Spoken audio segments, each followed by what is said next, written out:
Hey guys, what's up? I'm Mike Levitsky and welcome to day 13 of our video lesson streak. Today we're going to take a look at 5 easy fills that sound great. These fills can be used in combination with each other to come up with an endless amount of great sounding fills. Hit that like button, give me some encouragement to keep these videos coming at you daily, and don't forget to subscribe to this channel so you won't miss the next video. If you check the description below, you can find a PDF for this lesson, but the fills will be shown at the bottom of your screen if you don't want to have to download that and print it out. Grab your sticks and let's learn 5 new great sounding fills. All right, guys, so we're in the final day of our beginner week this week. We have looked at a very basic drum groove, how to play that. We've looked at some basic rock grooves, how to play that. We've looked at some basic hand exercises. And today we're going to look at some basic fills. Now, even though these fills are basic and pretty easy to play, they sound great. And they're used by professional drummers on countless numbers of recordings. Don't let the simplicity of these fills fool you. I know YouTube's filled with tons of crazy fast licks and hand-foot combinations and all that kind of stuff, and there's even a lot of that on my channel. But these fills that we're going to look at today are the types of fills that you want to use on a regular basis. Those other fills are just like a little extra spice that you can sprinkle in here and there. These are the fills that you're going to want to use to bring in a chorus, or to let the band know that we're going to the next section, or to come to the outro of a song. Fills have a purpose in music. A lot of drummers just play fills, for no reason. They just play fills. And I think this comes a lot of times from playing in your garage or in your studio, and you're just at home by yourself and there's no other band, there's nothing going on, and you could just play as many fills as you want. But when we're working in real music, fills are generally used to move from one section of music to the next section of music. So if we're going from the verse of a song to the chorus, or if we're going from the chorus to the bridge, or if we're coming out of a song and this is the outro and we need a fill to get out of the song, that's generally where we're going to use a fill. So fills have functions. And these 5 fills that we're going to look at today are very functional sounding fills. So let's check out the first fill.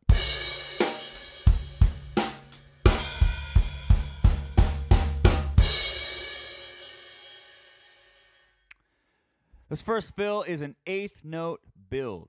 It is a very simple fill, but it is an incredibly useful fill. This fill is great for going from a verse to a chorus, or from a chorus to a bridge. It's a great building fill that's going to take you up into the next section of music.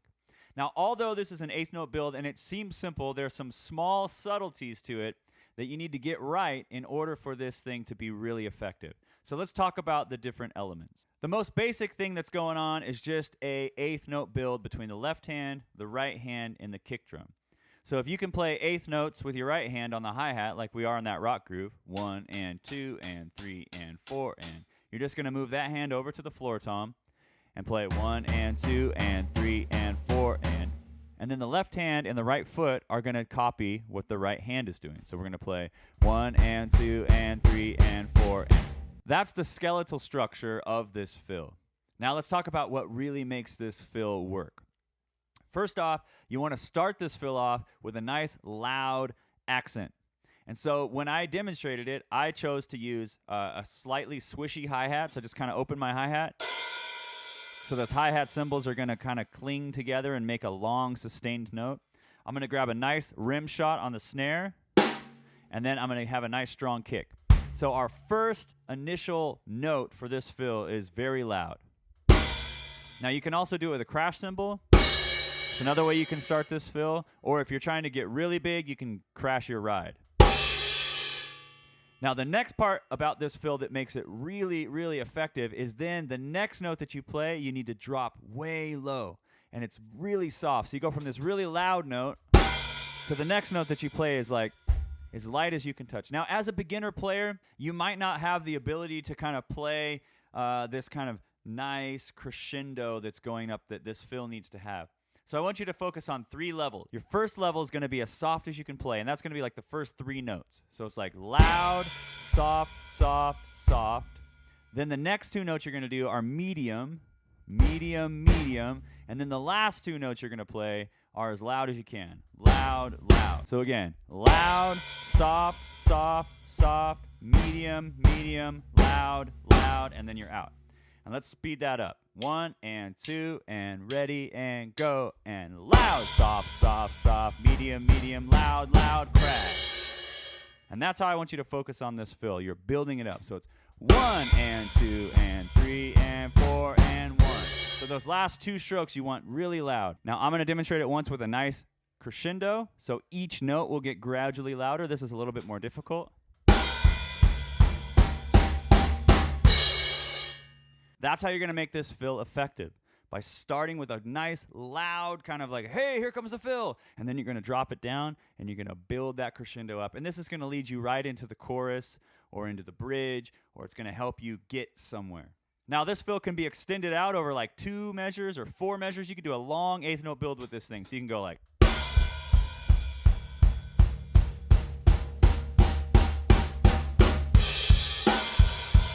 you can do something like that. You can do a shorter version of that. You can play 1 and 2 and 3 and 4 and 1, 2, 3, 4. So there's your first fill and your first element for building a fill, and that is an eighth note build between the floor tom, the snare drum, and the kick drum. Let's take a look at fill number 2.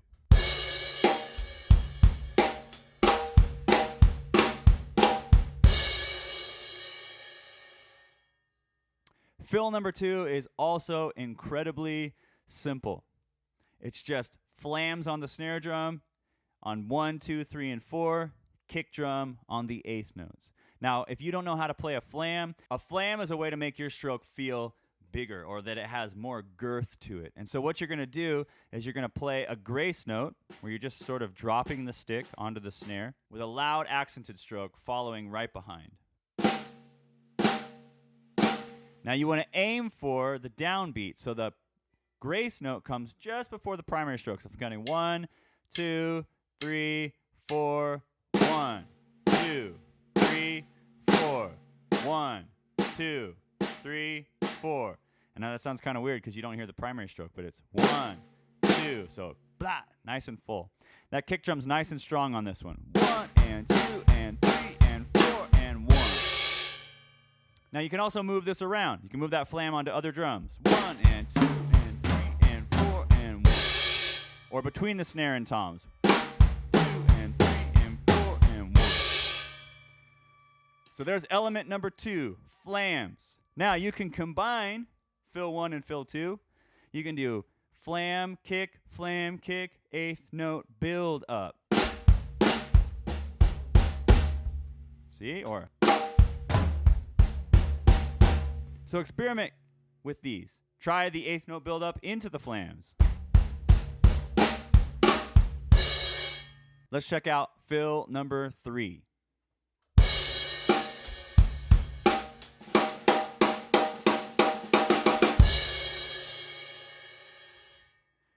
Fill number 3 is a great fill. I really love the way that it sounds. It's super simplistic, but also there's some subtle nuances that you gotta get right.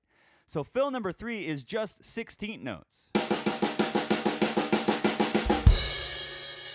But what we're doing is we're making the left hand super quiet and the right hand super loud for the first 3 beats. So we're playing 1 E and a 2 E and a 3 E and a 4 E and a. And we're going to the crash. Now here's a couple things you can do with this. If you can't play the 16th notes, just play quarter notes. 1 and 2 and 3 and 4 E and a. That's okay. If you can get the grace notes in, it's going to sound even better. Those nice ghost notes. 1 and 2 and 3 and 4 E and a. But if you want to make it sound really good, really get that left hand a little bit dirty. So you're almost pushing it into the head, getting a little buzz out of it. That's going to make this fill sound really big. And if you want it to sound even bigger, you can add the kick drum with the right hand and even the hi-hat kind of like, so then you could get. That's going to give you a really big fill. And this fill will work inside of a verse or inside of a chorus or moving from a chorus to a bridge. It's also a really functional fill. Let me play that with the 3 variations. Just the eighth notes, then the eighth notes with ghost notes, then the eighth notes with dirty sounding ghost notes. So here's the 3 variations.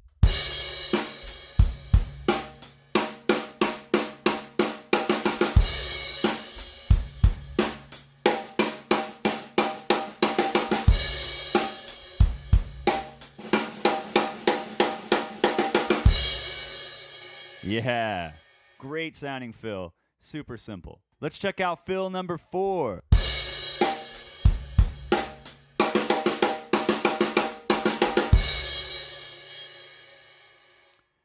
Fill number 4 begins to introduce some rhythmic interest. So we have dugga dugga da, dugga dugga da, dugga dugga. 1 E and a 2 and a 3 E and 4 E and a 1 E and a 2 and a 3 E and 4 E and a 1 E and a 2 and a 3 E and 4 E and a. Now again, you can move this around the drum set. So I can put it on the toms. 1 E and a 2 and a 3 E and 4 E and a 1. Or 1 E and a 2 and a 3 E and 4 E and a 1. This is a great fill for in between verses or choruses, just as a rhythmically interesting fill. Finally, let's look at fill number 5.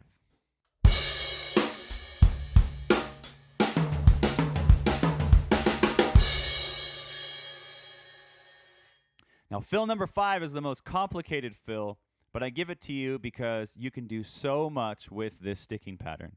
So what I'm playing is 16th notes. I just played 1 E and a 2 E and a 3 E and a 4 E and a, but I replaced the of beats 1, 2, and 3 with the kick drum. So I played right, left, kick, right, left, kick, right, left, kick, right, left, left. 1 E and a 2 E and a 3 E and a 4 E and a. And then I orchestrated it. I put the right hand on the snare, the left hand on the small tom, the right hand on the floor tom, and then the kick drum. So 1 E and a 2 E and a 3 E and a 4 E and a 1. And this is a great, great sticking pattern for you to work on. You can just move both sticks around to the toms. 1 E and a 2 E and a 3 E and a 4 E and a 1. Now I have a video that I have posted previously. The quality is not as good as this one, but the content is good, talking all about orchestrations of this sticking pattern. Now you can put this sticking pattern into any of the other fills with 16 notes, where we were playing 1 E and a 2 and a 3 E and 4 E and a. You can use this orchestration, 1 E and a 2 and a 3 E and 4 E and a. So you can use that that sticking pattern for that 16th note pattern and beat and fill number 4. Ooh, that was complicated to say. Well, guys, there you go. There are 5 fills for you to use anytime in any kind of rock or pop song that will sound great, get you to where you want to go in the song. And you can take these elements and mix them around and start coming up with your own fills. Leave me a comment below. Let me know which one of these is your favorite fill. I hope this helps you out, and I hope you have a lot of fun playing these fills. Come back tomorrow for a nice stick trick. I'm not sure which one. You'll have to come back tomorrow and find out.